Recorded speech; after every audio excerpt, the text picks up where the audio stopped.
Welcome to the Luxury Real Estate Podcast. Today it's an honor and a pleasure to be sitting next to a man who was a mentor, a visionary, and one of my previous directors in the UK real estate market, which gave me my foundation to be where I am today. So thank you and welcome to Mustafa Sultan, who is the CEO and GM of Salaam Real Estate. Thank you for having me, and it's a pleasure joining this podcast of yours. Thank you once again. I think we're going to get right into it, many aspects. But first of all, I'd like to get your thoughts on the Dubai real estate market. I've been coming back and forth to Dubai, even when I was in your team many moons ago. So what are your thoughts of where it's come from and where do you think it's kind of going? How would it?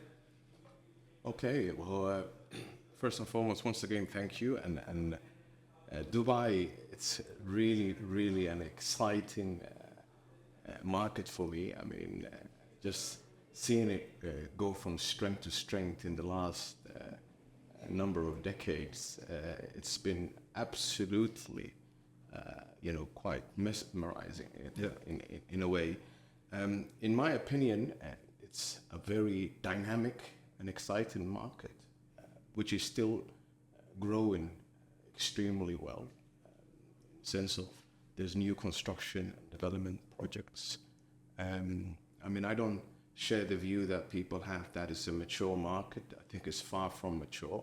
I think one of the things that indicate that its level of the level of opportunities in Dubai is the strong rental yield that it has. Absolutely. Which is very attractive, and I think if you compare it to, for example, let's say London, which is traditionally a very mature and saturated market, you have a lot of agents. If you remember London, if I give you one example, in East Dulwich, which is all the way to southeast London, and it's not even central prime locations, you would have 50 plus agents in one single road, each having a number of brokers within the office. So it's competing far with from the same clients as well. Of course. And so it's far from a mature market. It's for example, if I continue kind of explaining in London, you've got steady growths. The rental yields are far less, and in comparison to Dubai, you don't have as many construction development projects. Although you do have new projects coming up, it's not as many. Not as many. The only construction I think we have in London is probably the potholes and traffic lights, temporary traffic lights, road closures. Other than that, it's look, London is absolutely beautiful. It has its unique selling points. It's got traditional, housing and properties. You've got historical houses, with its character and features, of course. But Georgians, Edwardians. Most certainly. But then again, the greatness about Dubai is the government initiatives. When you have a competent government that's proactively focusing on creating an environment whereby you have investors coming in who feels much more safer to invest in that particular domain. It makes it easy for you as a broker, as a company, as a real estate company, trying to obviously deliver results for your clients. So the initiatives by the government in terms of Expo 2020, you've got Vision 2040 in Dubai. That has huge impact as well. Exactly. And I think so. Yeah. One of the good points about that as well, which if we go to 2040, if we look at the history of Dubai, I think everything that they said they're going to do, they've done or they're working on. So, and I think that's what sets apart Dubai as a city, even the UAE as a country as a whole, really. But it really sets it apart because everything they say they're going to do, you can see progress of it happening. They say they're going to, build the world's tallest building. It's done. They say they're going to, start working on the metro to create a blue line. You drive along Al Khail Road now, you see construction happening. So it's an amazing point to pick up on as well. So I think it just adds more certainty for any investor to know that they're investing in a stable place. Of course. I mean, as a real estate company or a real estate market, you need to always align your, objectives with what the investor wants. What do investors want? Yeah. I mean, let's start there. What do they want? What do investors want? I mean, it's a good question. Yeah. I mean, I would first and foremost start by saying they want strong returns of investment. Yeah. Now we're talking about rental yield and capital growth in terms of appreciation. I think the location, it's Absolutely, extremely important. There needs to be a high demand area because, as we know, demand equals good returns. Of course. And the same in terms of area. It needs to be an area with future growth potential. We talked about Expo 2020 and 2040. Liquidation. Yeah. The asset needs to be easily liquidated.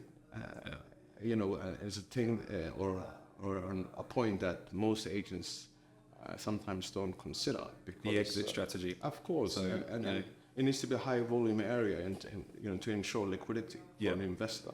In terms of the legal framework needs to be intact and be very attractive. For example, the title deeds needs to be completely secure. Yes.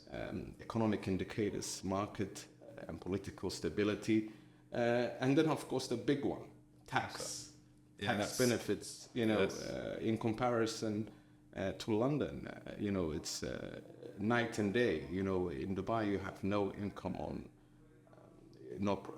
tax on income, no capital gains tax, no stamp duty tax. It won't take you 6 months. Sorry, it won't take you 6 months to close a sale or so. Of course.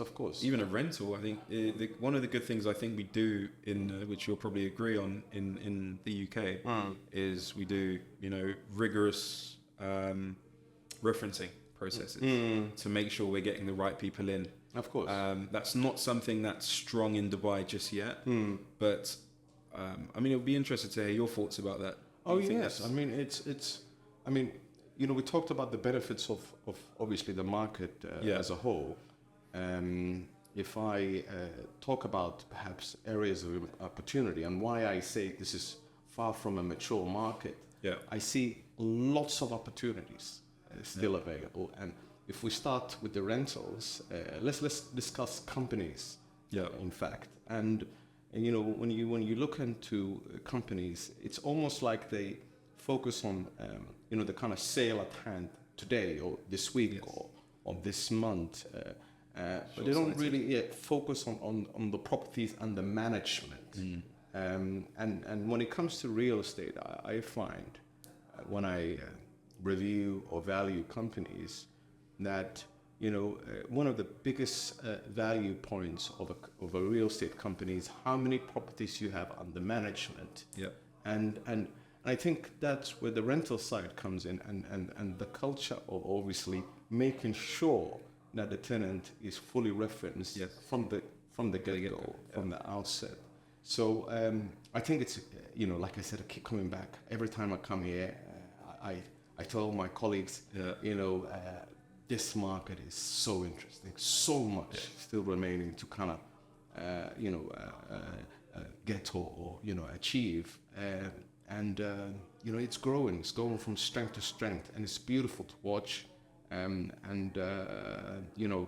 think, if you compare today to when I first came to Dubai, the differences I've seen, apart from the projects and obviously the landscape and lots of infrastructure changes, it's just that point we were discussing. I think some companies are moving into the direction of rentals, property management, and they've really, started to kind of understand that this is also a very important service for the investor. Because one of the things, if we go back to the earlier point about what the investor wants, one of the things is, competent managing agent who's able to kind of make the process completely hassle-free for them. Absolutely. So I guess it comes always back to customer obsession and creating a lifelong customer, giving them, above and beyond, or the 1%, which we used to speak about as well, giving them that extra 1%. So, but I have noticed, and I think we've discussed in the past as well, there is a major difference compared to, there's strengths as well, there's positives and negatives in terms of the kind of sales culture in Dubai and the UK. Well, what are your thoughts on that? What have you seen that you think are the major differences there in service levels? I think this is all connected. If we rewind to the first question about the differences between UK Yes, of course, and the Dubai market, we talked about one market being mature, whilst the other is still developing. And one of the signs is just that in terms of competition, it's high competition in London. And that's why I was mentioning the number of agents in just one road. So I think there's a lot to be achieved in Dubai, a lot to be learned when it comes to the companies. They're doing a lot of things right. Yes. I think Dubai is a million miles ahead when it comes to how they use their digital space. Absolutely. How they present themselves, the marketing. I think that's all spot on. But what I find missing when I look at companies from far is the strategy side of things. I don't really see a clear strategy. Maybe a number of companies have a strategy in place, but the question we should ask ourselves: does every single one on our team know the company vision? Yeah. Do they know about the company mission? Do we know what the objectives are? What are the 3 to 5, number one focuses that the company has? And I think we all know the answer to that. Yeah. And that's linked to customer obsession, because remember, this is a company-wide commitment, and this is why I say this. This playing field is wide open. There's no barriers to entry. I think, with new players can come in, obviously take their market share. Yeah. And deliver some good results, because if you don't obsess about the customer, if you are not customer obsessed, then it's really a short-term strategy in terms of if the way you're going and thinking. So when I say it's a company-wide commitment, I mean it needs to be all the way from top management to the frontline staff. Yeah. There needs to be a complete commitment to proactive service. Making sure that you're always one step ahead of what the customer needs and wants. Absolutely. You need to understand, the needs and wants of the customer, and center every single thing about the company, on the basis of the customer needs and wants. So we're talking about the processes, the policies, the procedures, the strategy. Everything needs to be centered around the customer. Absolutely. When you do that, then you have a really a winning formula that kind of creates a barrier to entry. It's difficult for people to enter when you are completely customer obsessed. Absolutely. Because I believe that's how you win market share, and that's how you stay on top. If you remember London, going back to London, one of the key areas of a professional consultant or a number one seller is the percentage of referrals and recommendations they have. Absolutely. Right? And how do you get referrals and recommendations? You ask for them. Yeah. You give great service above and beyond, and you ask for it. Great service. Yeah. Right? Without a great service, there's no way you will get referrals and recommendations. As simple as that.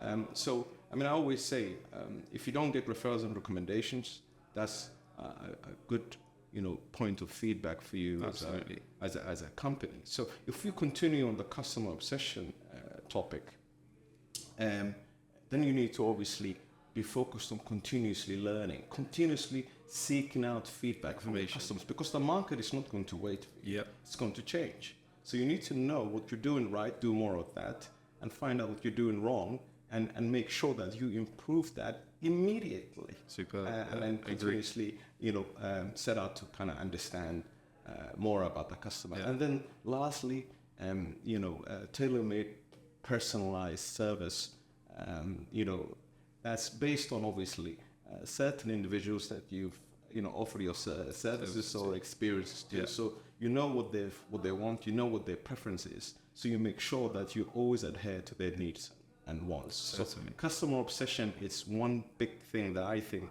I fully agree. Is missing here. Yeah. We talked about strategy, but if we continue on the point of obsession, I think another thing which I think is even bigger, because you cannot achieve customer obsession without it, is employee development obsession. I think when I say Dubai is not mature, I talked about strategy. Yeah. And these two elements that are kind of underlined are two big, indicators that the market is far from saturated or mature. Fully.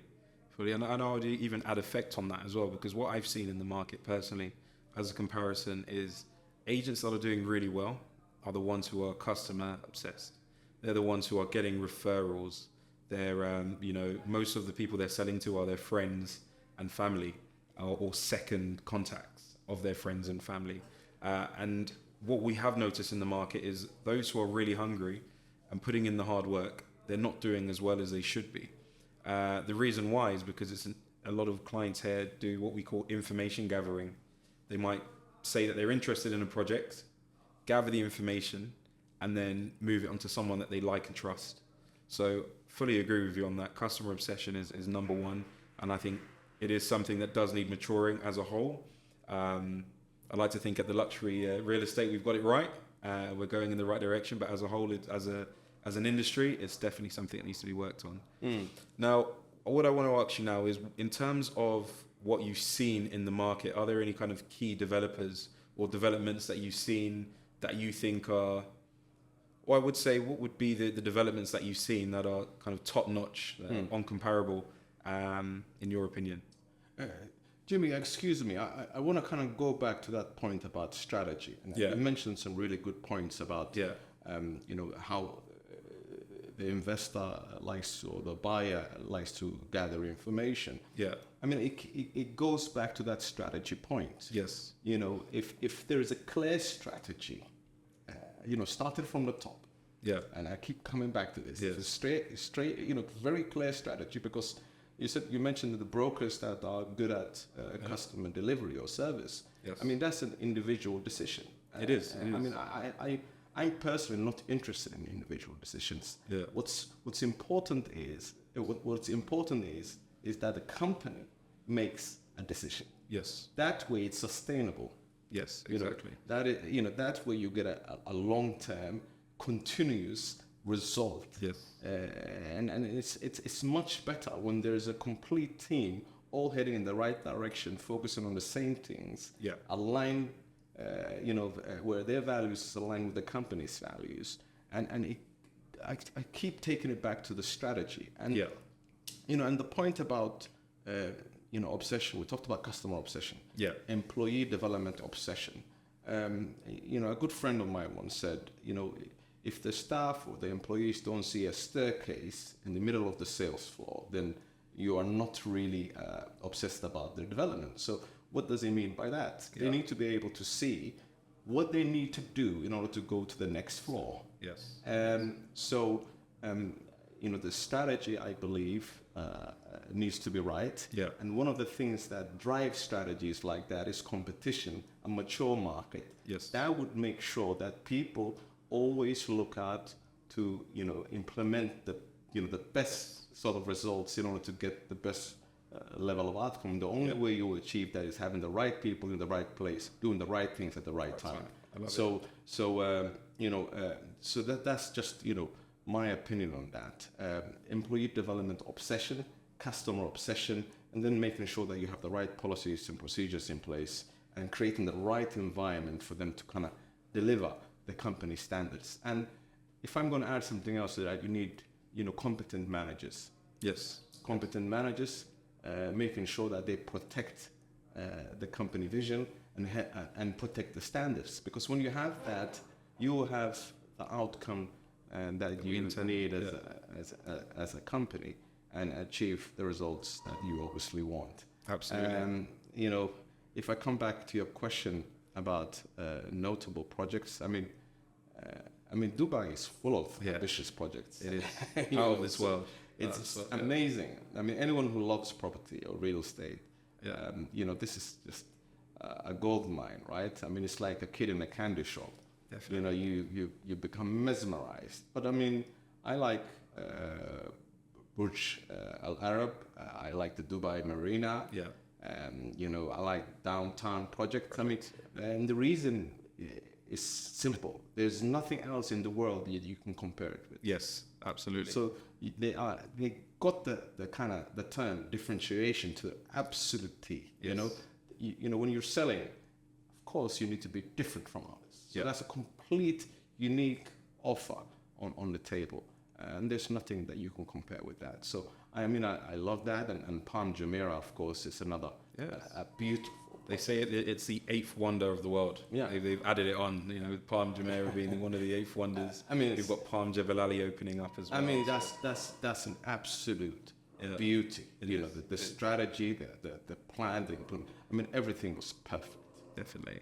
And in terms of, obviously, I think now we're kind of straying towards the UK.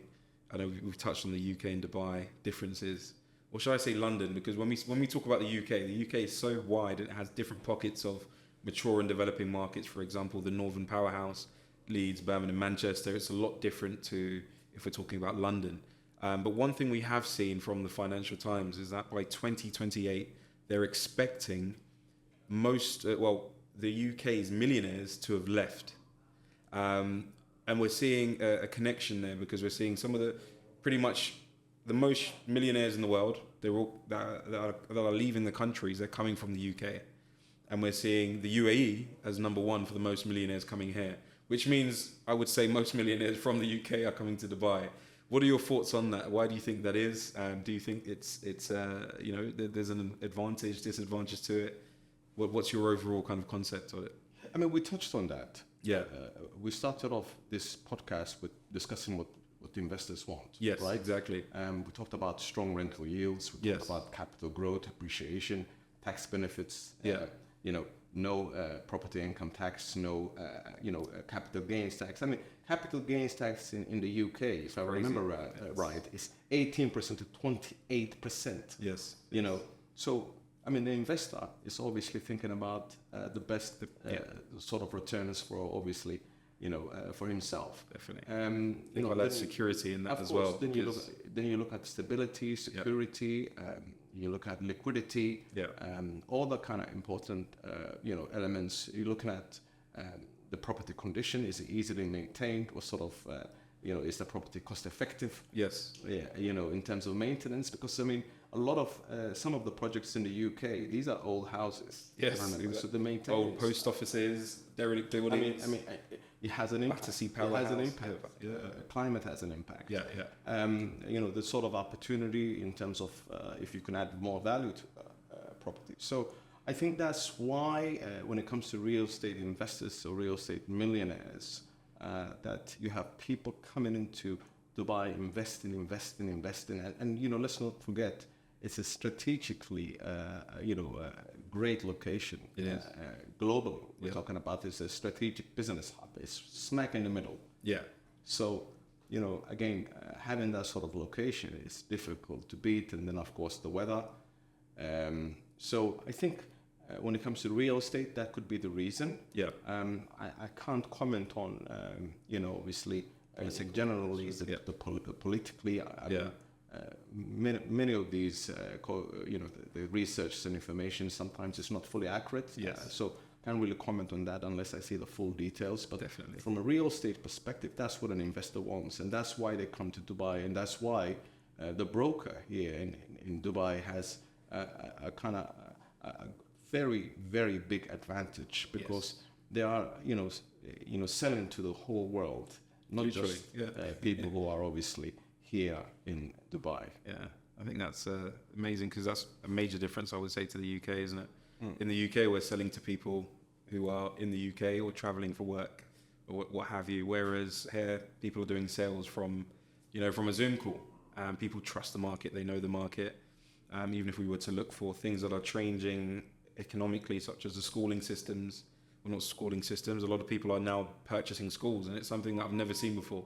I'm now having clients ask me, I'm looking for a school in this area with kind of 400 million budget range or whatever, and they're looking to now take on schools, which shows that families are moving over here, whereas before it was just the typical investor, and that's one of the major differences we've seen. But I think now we're moving on to the podcast. Now I wanted to also touch on your thoughts comparing it to where you're working now, the region of the world you're working. Could you tell us a bit about that, about where the region of the world you're working, what you're into, just give us some touch points on that. Well, I mean, I left London. Yeah, of course. Yeah. I left London and I moved to East Africa. Yeah. The reason behind the move actually it kind of raised a lot of eyebrows when I kind of mentioned that to people. Certainly did with me as well. I was like, really? Yeah, of course. And the reason being is that I felt that it was obviously a unique opportunity to go and move and work in a kind of developing market, but also an underdeveloped market. Yes. Which is of course East Africa. Where I felt I could leverage my expertise in order to have a positive impact. So that's number one reason I moved to Africa, because I feel that is the future. It's where the future lies, and it's growing fast. And the question at hand at the time was, should I move with the pack or should I move ahead the pack? Yeah. Then of course, going back to the country of your origin and adding value, transferring your skills onto the younger generation, that also has a huge impact on it. And that was really the reason behind it. I did a very, very successful project together with my team. Somaliland, which is the breakaway region of Somalia, de facto state. Yeah. We did two projects there. In fact, master plan communities. One was sold out, and then construction stage. People have now just started moving in, and other one was in two phases. First phase sold out, pre-construction, and then people started moving in, and now whilst in construction, the second phase has been, 50% has been sold. So that's Somaliland. Are they more townhouses or villas? Well, they are a combination of townhouses and villas. Okay. So it's a complete master plan community, again, selling that whole idea of convenient living, which is completely new and obviously that part of the world. So it was very, very interesting for me because, part of the reason I chose and I moved away from obviously being a senior management position, working one of the top agencies that we were both working for actually at the time. One of the kind of things that attracted me was going to a complete new market that's growing and having a positive impact on the community and transform the livelihoods of people there. But now I'm in Djibouti. Perfect. Yeah. And what's Djibouti like? For those who don't know, a lot about the market there. Yeah. I mean, I myself have had investors personally, but for those who don't know about the market there, what's it like? What's the pros there? Yeah. But I mean, first, for those who don't know, Djibouti is a country in East Africa. It borders Eritrea, Ethiopia, Somaliland, which is the breakaway region of Somalia, as I said, northern part, as well as bordering the Red Sea and the Gulf of Aden. Yes. It's a very, very strategic, beautiful city in a strategic location. And it's been growing year on year in terms of GDP growth, really, really positive indicators. There's lots of foreign direct investors. You've got the Chinese, the Americans, the Europeans there. So I'm there working for Salaam Real Estate, which is a subsidiary of Salaam African Bank, part of Salaam Group of companies, one of the largest companies in Africa. So I head the developer arm, Salaam Real Estate. I'm the CEO of Salaam Real Estate, which is a company. And as a company, we're actually in telecom, gas, energy, investment banking, retail banking. We're market share leaders in pretty much quite a lot of industries. In Djibouti, we have a project there, $1 billion project. We're building on plot of land that's 2.4 million square meters. Wow. Okay. So it's very exciting. Yes. Very exciting. It's another master plan community, thousands of residential units, and we're gonna develop also the kind of the infrastructure, the hospitals, malls, plazas, 6 schools, kindergarten all the way to high school, university, 6 recreation facilities, etc., etc., etc. So not quite Dubai, but Yes. hopefully we'll get there. Definitely. I commend you for that as well, because I think that's a dream for a lot of us in terms of, you know, you zoning in on our skills, getting to the top, and then using what we've gathered, and then bringing it right back, and, you know, developing in an area which we have a fondness for. And I personally, as you said, I've seen Djibouti change. I've had clients from there who've told me about, you know, land developments that are coming in, and the Chinese that they're working with as well. And I've actually seen some investors come from that region. Would you say you've been in contact with investors there that have an inkling about what's happening in Dubai as well? Yes, I mean, look, real estate is borderless. Yeah, exactly. Right? Exactly. You know, coming back to that point of customer obsession, right? Yes. If you're obsessed with customers, then you will forever have investors or people that you discuss different markets with. And you know, number of clients always speak about Dubai. Dubai is a real estate gold mine.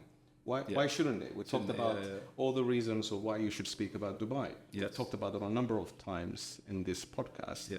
And the reason I keep repeating it is, you know, for the last 7 to 10 years, I keep hearing people saying Dubai has matured, Dubai is saturated. No, it hasn't. You know, I've worked in the US. As you know, I'm well traveled. I've worked in Asia. Yeah. I've been consulting on real estate. I've worked in this industry for 21 years. You know, this is nowhere near maturity. Yes. You know, so customer obsession will give you the right results. Absolutely. Yeah. Fantastic. And just going back to your point as well, because a lot of people have said, first we've heard Dubai is a bubble, then we've heard Dubai is mature, then we've heard Dubai is not nowhere yet developed, then we've heard, oh, now it's capped, the market's going to go down again. My personal take on it is that it's been correcting. So all of the figures that have been shown, I think, is it USB from Switzerland? They done a report on Dubai, I think back in 2021, and they saw that compared to other cities in the world, Dubai was actually one of the countries which had the most undervalued properties of any major city. So I think the smart investors got in at a good time, and they're still coming in because it's still a good time. So that's, just to add effect from what you said there. Now, in terms of...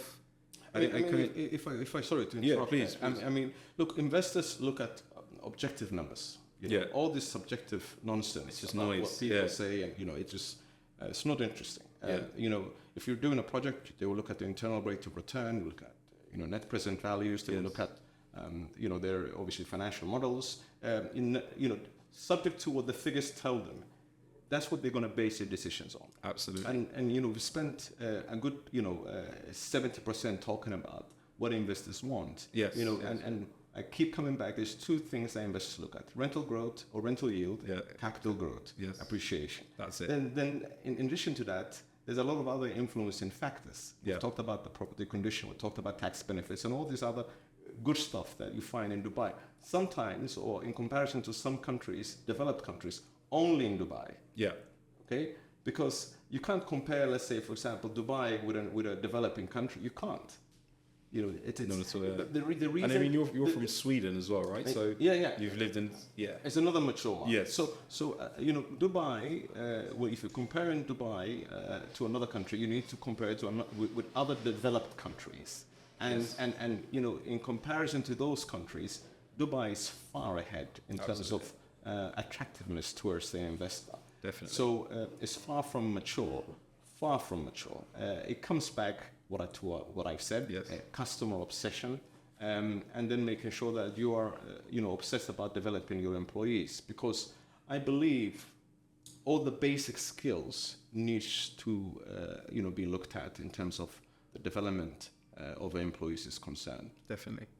Thank you for that. And in going back to what we said, because I know we were kind of slightly bordering the Swedish market or Swede, shall I say.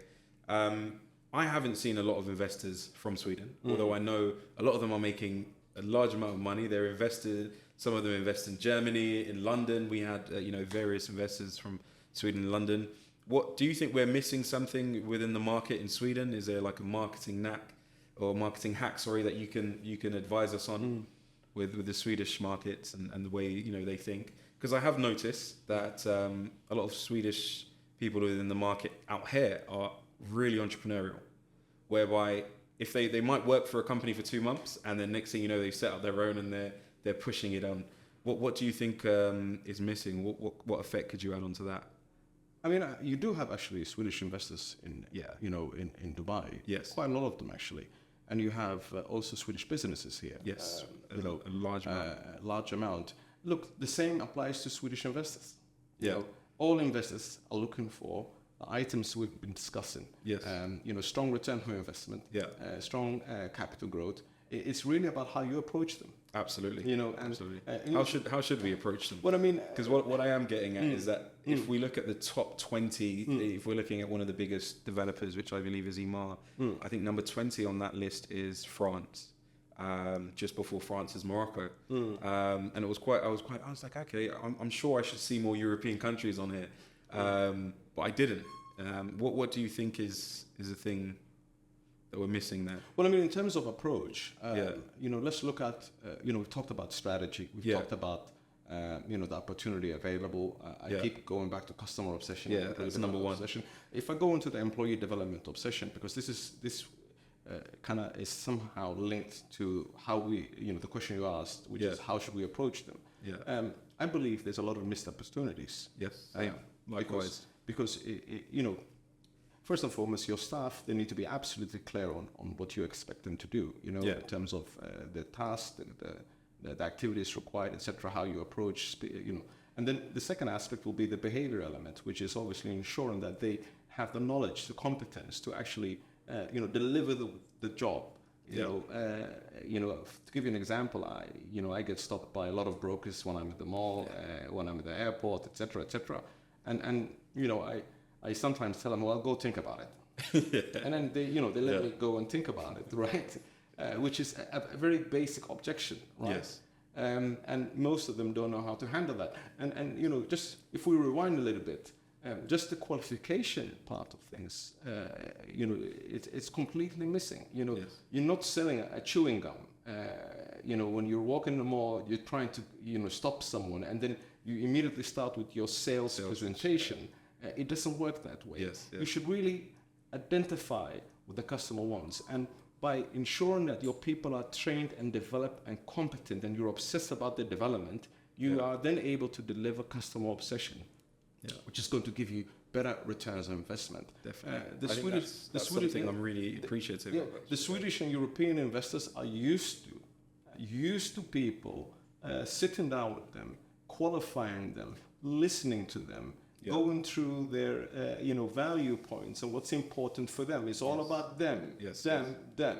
So when they come to Dubai and you have a young broker or a broker who's, let's say, sold a couple of million houses because of pure luck, because that's what I call it, let's be honest, it's luck, right? Then you would they would see it as a complete turnoff. Yes. And this market would change eventually when it becomes mature.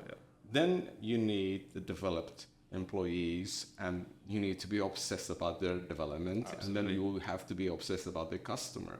But you can get ahead.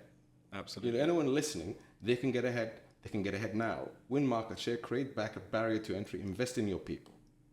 Perfect. Yeah. Perfect. I love that. And just going back to what you said, because we keep on going back to the foundation, which is obviously customer obsession. We should just focus on customer obsession. There's nothing wrong with obsession. Customer obsession, employee development, growth obsession. Right? Yes. These two, nothing wrong with that. We could just keep talking about that all day long, right? Yeah.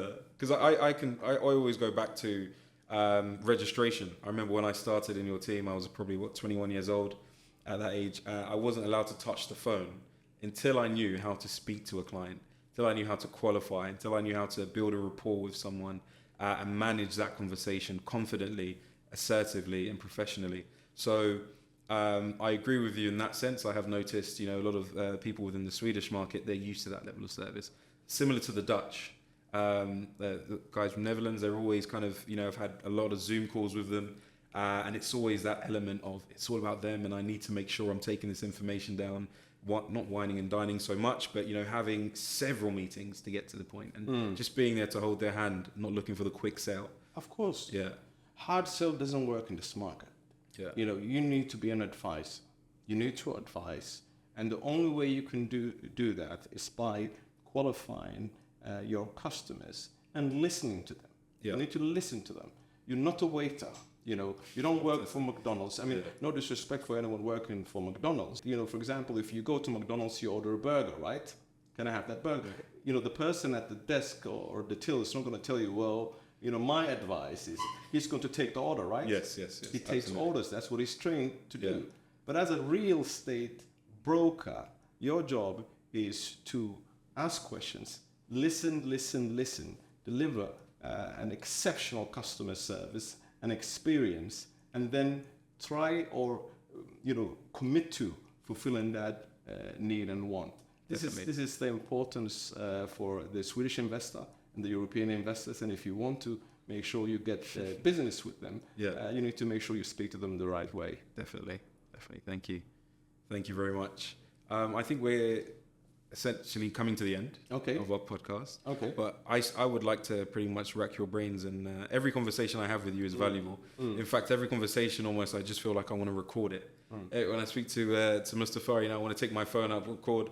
He's seen me a few times. He'll be talking, and I'm there with my notebook, just taking down a lot of the notes and information to then come back and implement plans. So I want to really thank you for all the value that we've had within this conversation. But I'd also like you to give an opportunity to speak about, or maybe we can, touch on some last topics of what you would like to speak about. Okay. Well, thank you first and foremost. It's really a pleasure seeing you. Every time I'm in Dubai, I always reach out.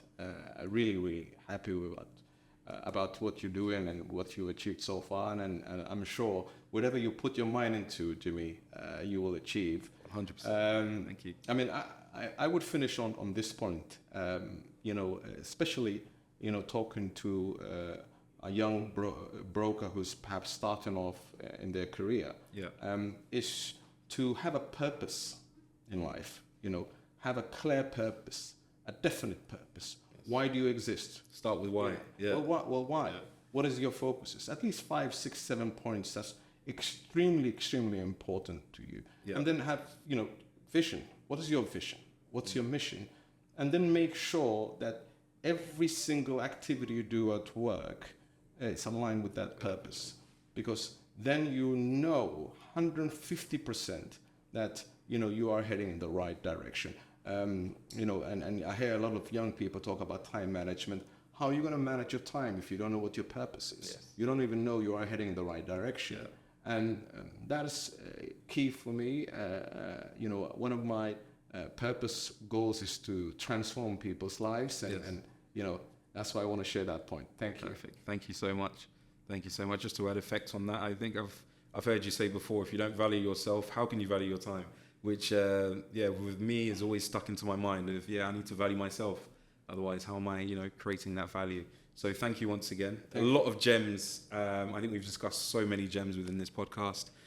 We focused on customer obsession. We focused on strategy and development. We focused on, what's needed and necessary to win within this market as a broker, as a company, and also a lot of value towards investors in the market. So investors that are looking at, rental returns, why Dubai is a good area, what's happening in the eastern region of Africa at the moment, in terms of obviously Salaam real estate and what they're doing out there as well. So we've touched on a lot of value gems. You're always more than welcome to contact us at The Luxury Real Estate. Thank you for listening. Thank you for watching. Take care.